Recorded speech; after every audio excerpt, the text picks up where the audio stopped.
Bonjour à tous et bienvenue. Je vais vous présenter comment reproduire ce piège que vous venez de voir sur Minecraft mais en Bedrock, car j'ai vu très peu de tutos en parler justement, du moins que des tutos anglais, et ils étaient assez rares. Il y a très peu d'infos sur Bedrock de comment réaliser des pièges, donc j'ai décidé de vous faire ce tuto et de vous montrer, et j'espère que ça va vous plaire. Et je vais vous montrer le fonctionnement du mécanisme, puis les matériaux dont vous aurez besoin, et puis comment le reproduire.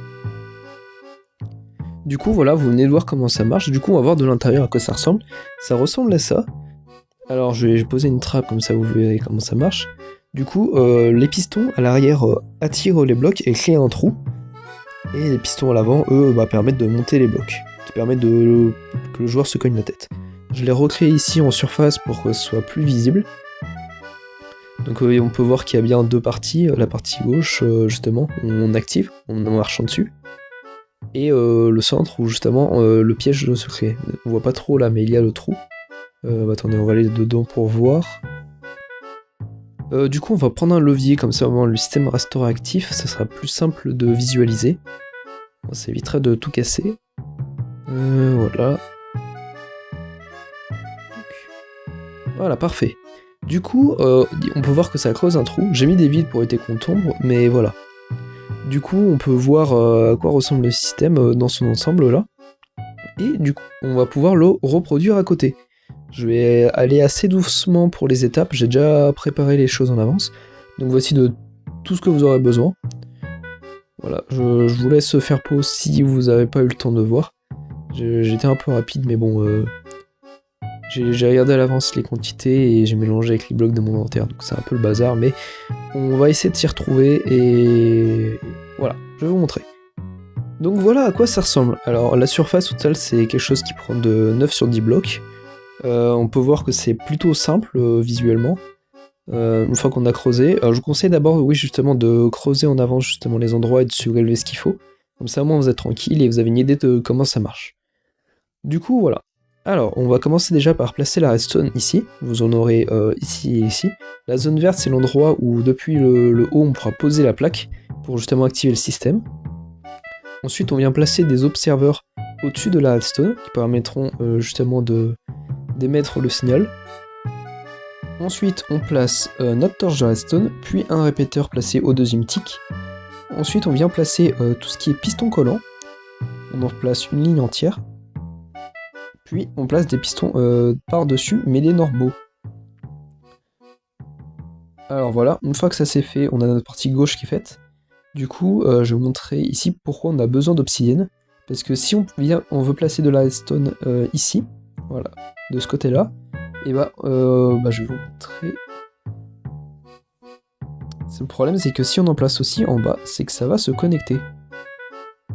Donc on veut pas que ça fasse ça, justement, sinon ça va bugger. Du coup à la place on va placer de l'obsidienne entre les deux, qui permettra à la fois justement d'empêcher le courant de redstone et aussi d'empêcher que les slimes viennent se bloquer. Ensuite on va ajouter un deuxième répéteur ici, bien sur le deuxième tick, hein, on fait gaffe à ça. Puis on replace de la redstone ici pour ensuite placer un piston collant. Hop là, faut faire un peu attention à ça. Ensuite on vient placer ici un autre piston collant, mais avant ça on va ajouter les blocs de slime. Et oula, je pense que j'ai foiré quelque chose dans l'ordre. Ouais, j'aurais pas dû faire ça comme ça. Alors tout d'abord, oui, faut placer le piston collant, celui-là, mais faut couper son signal de redstone. Comme ça, moi, il n'est pas activé. Et ensuite, on peut placer du coup les blocs de slime et reposer notre redstone. Comme ça, le piston là ne se soulèvera pas. Je sais pas comment ça marche, mais la redstone en bedrock c'est assez bizarre, donc on va partir en principe que c'est normal. Et ensuite placer de l'obsidienne sur toute la ligne. On ne place pas à côté justement parce qu'on a besoin que le piston revienne avec les blocs, sinon ça sera un peu le bazar. Voilà. Et voilà, du coup notre remontage est prêt. Nous pourrons donc ensuite rajouter à la surface justement ceux qu'on aura besoin. Du coup comme la plaque de pression. Du coup, on va en prendre une et on va faire le test justement de voir si ça marche correctement et si on n'aurait pas oublié un détail. Alors attendez, elle est là. Du coup, on va prendre un levier à la place, ce sera plus visible comme on a fait avant. Et on voit qu'il y a un problème. Qu'est-ce qui merde? Qu'est-ce qui ne va pas? Du coup, alors attendez, on va regarder à côté. C'est bien d'avoir un modèle. Et du coup, je vois que j'ai aussi oublié de poser des blocs au-dessus des observeurs. Mais voilà, du coup, on va faire le sol comme on a fait à côté. Pour avoir une idée de à quoi ça peut ressembler. J'utilise différentes couleurs justement pour voir à peu près quelle zone réagit comment. Mais voilà. Je me demandais pourquoi ça ne marchait pas, mais voilà. Bon, on va placer tous les blocs et on verra bien, normalement. Petite voix off pour dire que bah en fait j'ai fait un peu de la merde. J'ai réalisé que ça ne marchera pas totalement si vous le faites exactement comme ça. J'ai mis du côté droit de l'obsidienne, mais il faut aussi en mettre du côté gauche. Par exemple, si vous le faites du coup bah, sous terre comme c'est prévu, et bah du coup vous aurez besoin de l'obsidienne des deux côtés. Sinon bah, ça va gripper les blocs de la paroi et ça peut partir en steak. Donc voilà, j'ai oublié de le dire, mais j'ai pas remarqué. Ça marche comme ça avec celle à l'extérieur, mais pour l'intérieur, faites justement avec des blocs de psy sur les côtés, avec des colonnes de 2. Voilà. Bah, bonne vidéo. Du coup, voilà, maintenant on met la zone rouge pour dire la zone qui sera justement dangereuse. C'est la zone qui partira dessous avec les blocs de slime et qui fera tomber le joueur. Et la partie orange, c'est celle qui va monter pour que le joueur se cogne quand il court. Comme ça, il tombera bien dans la partie rouge.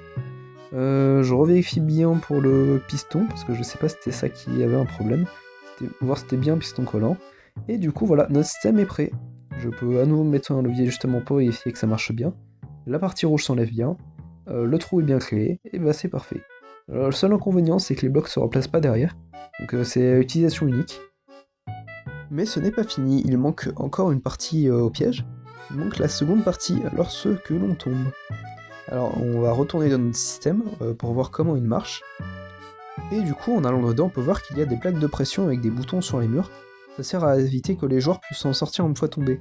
Les plaques de pression les repoussent et les boutons évitent de leur laisser la possibilité de placer des blocs. Donc voilà. Alors du coup je vais vous montrer comment faire cette partie là, c'est assez simple, mine de rien. C'est juste à côté, voilà. Alors du coup ça ressemble à ça. Il y a la partie rouge justement là où on tombe. Et ensuite, on peut voir le système qu'il y a derrière. Voilà. On tombe dessus, ça nous repousse, c'est plutôt simple.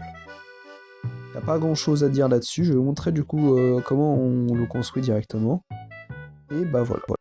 Du coup, voici de tout ce qu'on a besoin pour le construire. On a besoin de 4 torches de redstone, des blocs un peu aléatoires, un piston collant, ainsi que 2 de redstone, qui permettront justement de faire annuler certains signaux. Du coup, on va se passer en survie et ce sera plus simple pour vous comme ça de suivre la construction étape par étape. Donc tout d'abord, vous placez une plaque de pression avec une torche de redstone juste en dessous comme j'ai fait. Puis vous faites un L avec les blocs qui vous restent. Ensuite, vous placez une sorte de colonne qui fera 2 de haut. Et non, la redstone ça sera après. Il manque les 3 autres torches de redstone.